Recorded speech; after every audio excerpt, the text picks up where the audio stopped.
I'm Fred Hexam, and you are? Joy Gonnerman. And you are from? I'm from Kimballton, Iowa. Okay. I'm the pastor there. Okay, and what's the name of the church? Emmanuel and Bethany. Okay. Two of them. And we appreciate you stopping by to share your faith story, or stories as the case may be. Do you have something in particular you'd like to share, or just some general? Okay. Yeah, actually. I'll let you go ahead. First thing I always like to let people know is I actively resisted seminary for 25 years. Actively resisted for 25 years. So when I was ordained in 2008, my first call was a small rural congregation in Minnesota. So it was a half-time call. And I'm a single mom, and so I have a 15-year-old son now. So he was 13 then. And this congregation was, your typical family congregation. Mm-hmm. But it was close to where I was, and my son was in the same school. So I took the call. And they then left the ELCA against my counsel and advice. And having served a half-time congregation, I had no savings. But the minute they took their vote, they had felt no obligation to me at all. And so no severance, no 2 weeks salary, nothing. So that vote ended, and I had $25. That's what I had.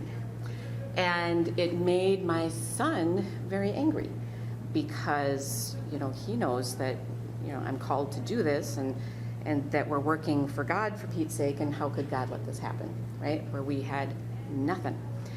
And so it was a little terrifying for a little while. And so what started to happen after that moment was that gift cards started showing up in my mailbox, cards for the grocery store, cash, nothing that could be ever traced to anybody. Right.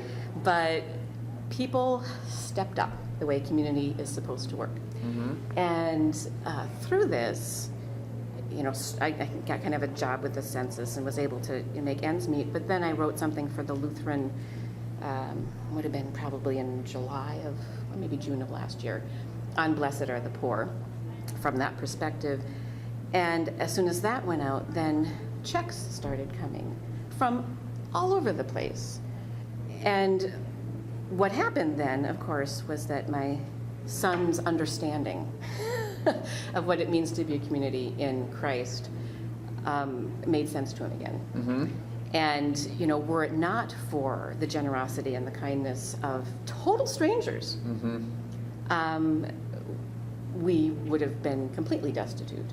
And so, from that I was able to pay the rent, to buy groceries, to put gas in the car, to let him have a relatively normal life until we got a call. That is really impressive. It's an amazing thing. Yeah, the kindness, the generosity of people. $1,000 checks just showed up.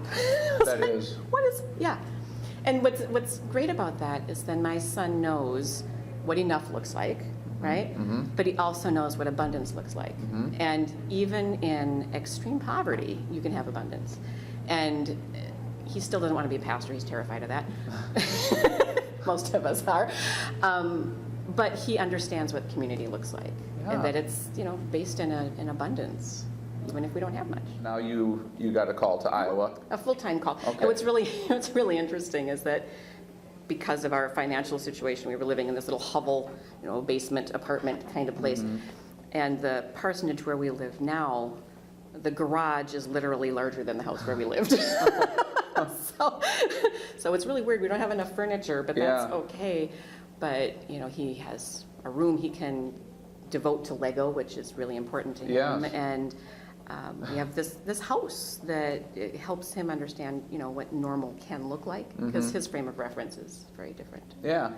But it also, I think, gave him the understanding that it's okay to take risks. It's okay to risk on behalf of the gospel and to continue to proclaim Christ and him crucified, even if it means you might be out of a job, even if it means that people will still turn away from that. And he gets that. He says, if people just loved each other, it would all look a lot better. Mm-hmm. So he's the kind of kid that thinks about this stuff a lot. But it was a remarkable thing. And, colleagues were amazingly supportive, and, looked pretty dire there for a while. Yeah. But That's a very hopeful story, I think, and inspiring too, to know that we can be provided for in ways that we can't even really see or imagine.